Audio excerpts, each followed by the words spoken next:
దేవుని పరిశుద్ధ నామములో మీకందరికీ హృదయపూర్వక వందనాలు తెలియజేస్తుంటున్నాం.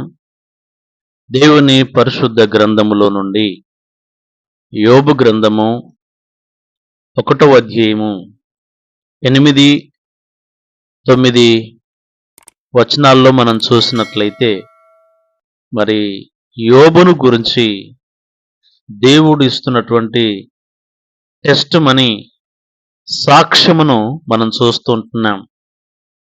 ఏమని యోబు గురించి దేవుడు సాక్ష్యం పలుకుతున్నాడంటే మరి యోబు గ్రంథం 1:8లో మనం చూస్తున్నాం.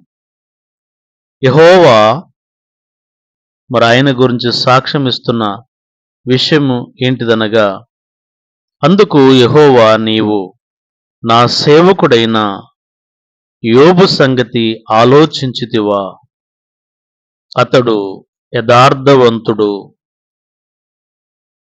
న్యాయవంతుడు, దేవుని యందు భక్తి కలిగినవాడు, చెడుతనమును విసర్జించినవాడు.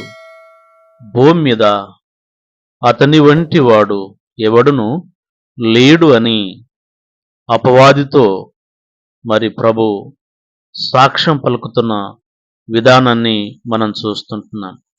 అపవాది మరి యోబును పాడు చేయాలనే ఉద్దేశం కలిగి వచ్చిన విధానాన్ని మనం చూస్తున్నాం.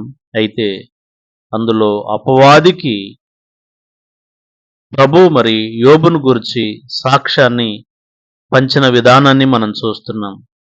మొదటిగా యోబు యథార్థవంతుడు అని చెప్తున్నాడు. రెండవదిగా న్యాయవంతుడు అని చెప్తున్నాడు. మూడవది భయభక్తి కలిగిన వాడు అని చూస్తుంటున్నాం. నాలుగవదిగా చెడుతనమును విసర్జించిన వాడు అని సాక్ష్యం ఇస్తున్నాడు. ఐదవదిగా భూమి మీద అతని వంటి వాడు ఎవడును లేడు అని గొప్ప సాక్ష్యాన్ని యోబును గురించి దేవాది దేవుడిస్తున్న సాక్ష్యాన్ని మనం చూస్తున్నాం. వాక్యం వింటున్న నా సహోదరి సహోదరుడా, మనము కూడా యోబు వలె యథార్థవంతులమని, న్యాయవంతులమని, భయభక్తి గలవారమని, చెడుతనమును విసర్జించిన వారమని, భూమి మీద మన వంటి వారు ఎవరు లేరని మనల్ని గురించి కూడా దేవుడు సాక్ష్యం పలుకున్నట్లు ప్రభుకు నమ్మకంగా జీవిద్దాం. దేవుడిచ్చే బ్లెస్సింగ్ను, దేవుడిచ్చే సాక్ష్యమును పొందుకుందాం. God bless you.